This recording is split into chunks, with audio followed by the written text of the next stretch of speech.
సూర్యాపేట అన్న మాది. చూస్తున్నారు కదా జన ఆదరణ. మేము సూర్యాపేట నుంచి బయలుదేరి జై తెలంగాణ.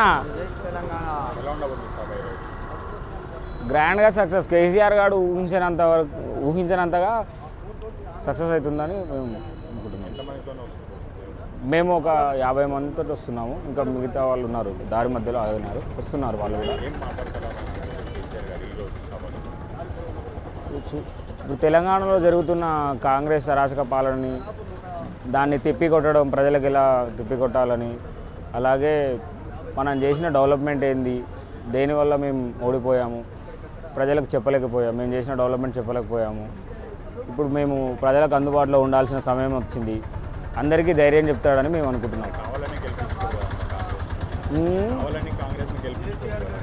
కావాలని గెలిపించుకున్నారంటే ప్రజలకు ఏదో చేస్తారని ఊహించి, కేసీఆర్ చేసిన కంటే ఇంకా ఏదో చేస్తారని ఊహించినారు. కానీ పాపం ప్రజలు ఏం చేస్తారు, వాళ్ళు ఇట్లా మధ్యలో సంవత్సరంలోనే మోసం చేస్తారని వాళ్ళకు కూడా తెలియదు కదా.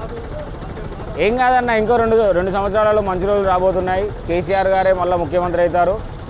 మళ్ళీ కంపల్సరీ తెలంగాణ ప్రజలకు సుఖసంతాలు మంచిగా ఉంటారని ఆశిస్తున్నాం. గ్రాండ్ సక్సెస్ అవుతుందని మేము ఊహిస్తున్నామన్నా. ఈ సభ జరగక ముందుకే రేవంత్ రెడ్డికి భయం అవుతుంది కాబట్టి పర్మిషన్లని అవన్నీ ఇవన్నీ మధ్యలో ఏదో గేమ్ ఆడాడు. అయినా కూడా మేము అసలు తగ్గేదే లేదు. ఆయన ఎన్ని మమ్మల్ని ఇబ్బందులు పెట్టినా కూడా మేము నడిచిపోవడానికైనా సిద్ధంగా ఉన్నాం. 6 గ్యారెంటీలు అమలైనయా లేదా అని మమ్మల్ని సామాన్య ప్రజలను అడిగితే చెప్తారు.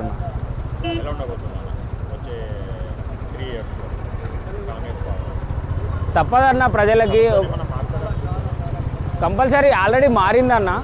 ఈ సభతోటి మారుతుందా అంటే కంపల్సరీ ప్రజలందరూ ధైర్యంగా ఉంటారు. కేసీఆర్ గారు ఎప్పుడు బయటకు వస్తారని చూస్తున్నారు. కేసీఆర్ గారు బయటకు వచ్చిన రోజు ఈరోజు వచ్చేసింది కంపల్సరీ. అది అపోహ మాత్రమే. అసలు ఫామ్ హౌస్లో ఉండడం కాదన్న. ఫామ్ హౌస్లో ఉంటేంది, ఎక్కడ ఉంటేంది, పరిపాలన జరిగిందా లేదా, ఇంతకుముందు అతను చేసిన డెవలప్మెంట్ కనబడుతుంది కదన్న. రేవంత్ రెడ్డి అన్నాడు మీ మార్కు లేకుండా చూస్తామని అన్నాడు. ఏం చూశాడన్న మార్కు? ప్రతి దగ్గర మా మార్కే కనబడుతుంది. ఎక్కడ రోడ్లు చూసినా, అభివృద్ధి చూసినా, ఏది చూసినా మా మార్కే కనబడుతుంది. ఇప్పుడు మేము వరంగల్ నుంచి వస్తున్నాము.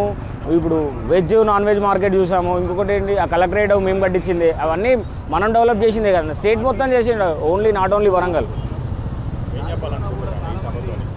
ఏం లేదన్న, ప్రజలు ధైర్యంగా ఉండండి. ఇంకో 2 సంవత్సరాలలో మంచి రోజులు వస్తున్నాయి. కేసీఆర్ గారు మనకు అండగా ఉంటాడని మేము కోరుకుంటున్నాము.